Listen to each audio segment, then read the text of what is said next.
Planet Dolan. From pretending to be a real-life Iron Man to convincing your sister she got into Hogwarts, the Planet Dolan crew reenacts some of the best true stories from our subreddit about the best lie you've ever convinced a kid is true. I'm Doopy, and today I'll be your narrator.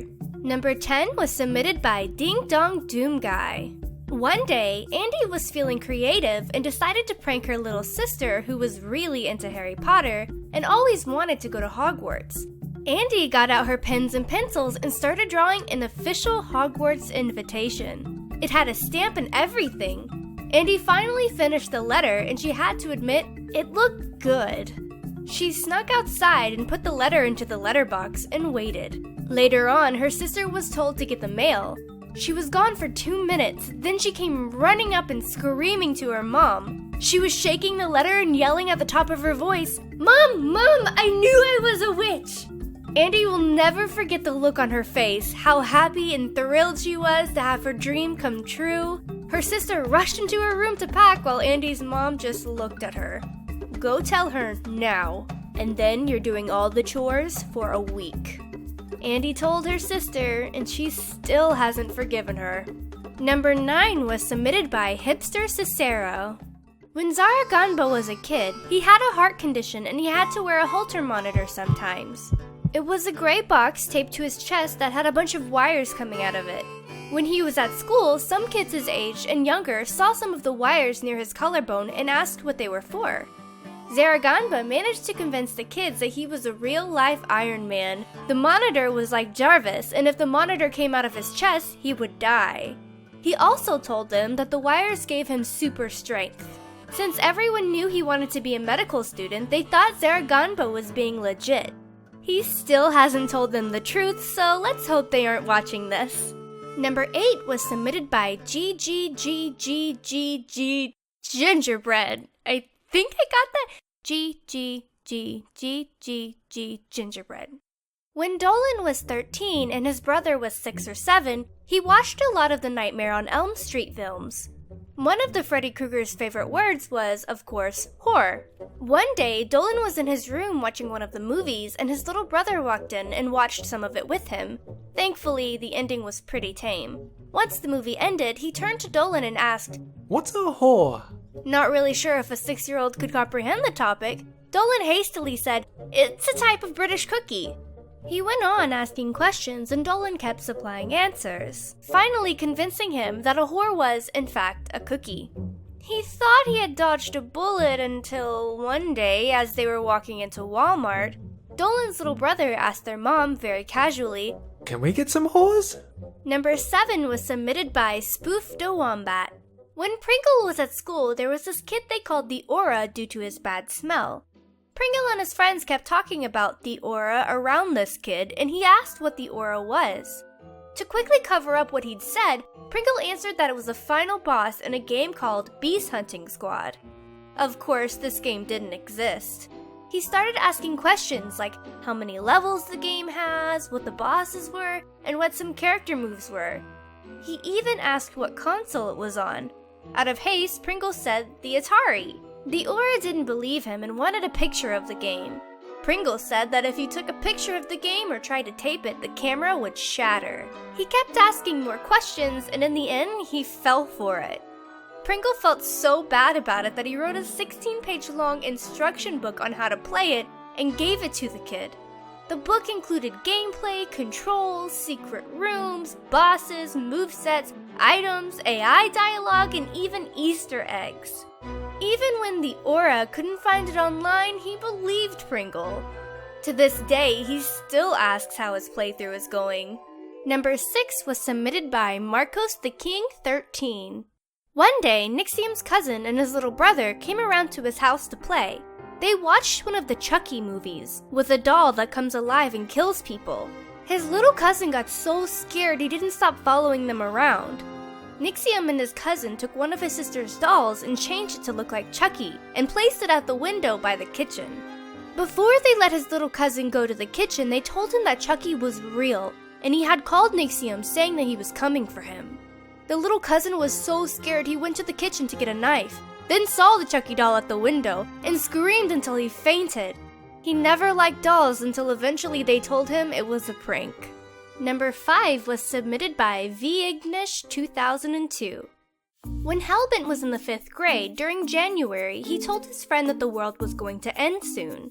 He asked Hellbent when it was going to happen, and he replied, on February 30th.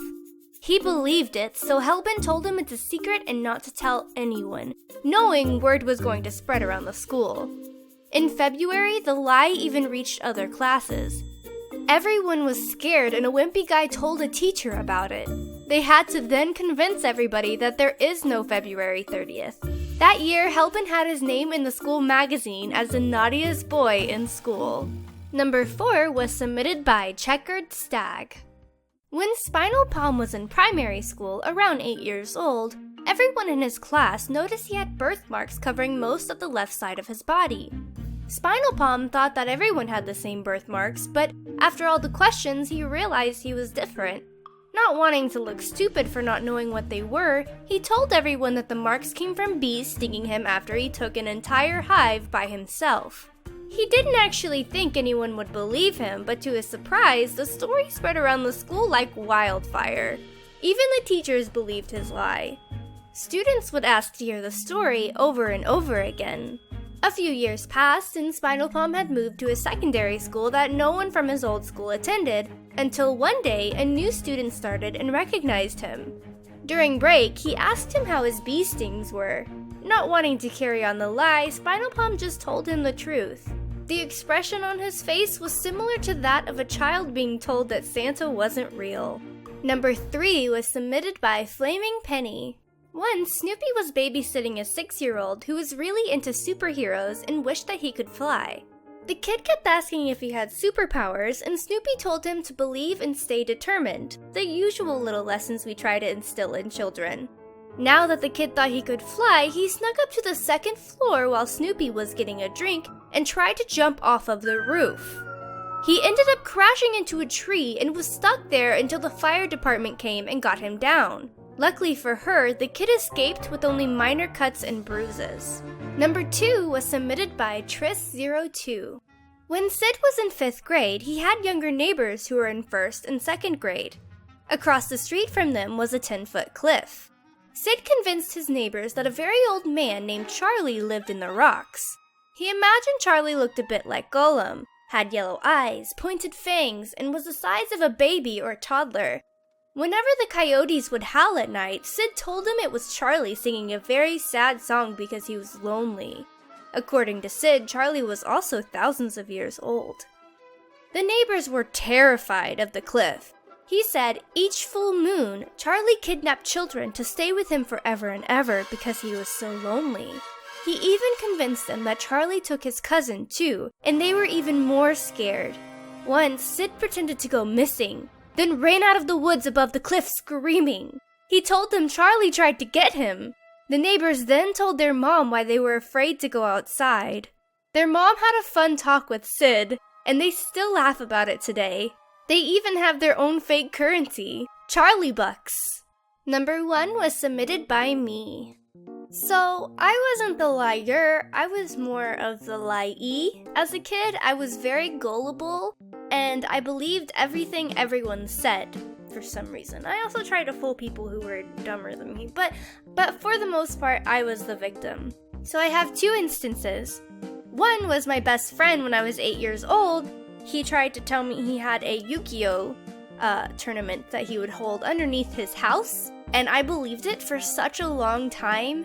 And I would ask him every day to show me because that's what we had in common. Our thing was Yu-Gi-Oh! And Pokemon. So I begged him every day to show me, and he always had excuses like, oh man, it's under construction right now and shit like that. And I believed him for the longest time, even after he moved away. The second instance was I believed wholeheartedly that I was adopted because my sister said so.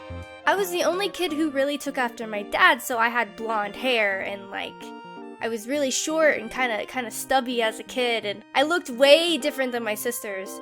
So I honestly believed them when they would tease me and say that I was adopted. I even one time took all of the drawers out of my dresser, put them outside, and told my family I was going to find my other family, that I didn't want to live there anymore. And my dad, being the hard ass that he was, told me, well, go on then.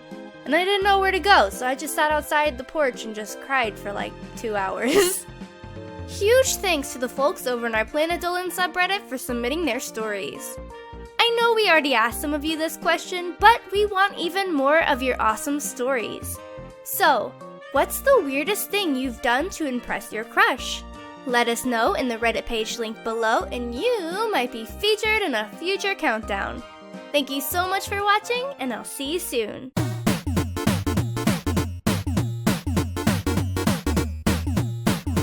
Weird expression. She misheard and thought Ramona was asking to eat her out. She realized the confusion and quickly added, "At a restaurant? Geez, I know I'm bisexual, but I still have standards." Luckily, her friend had a good sense of humor and they both laughed it off.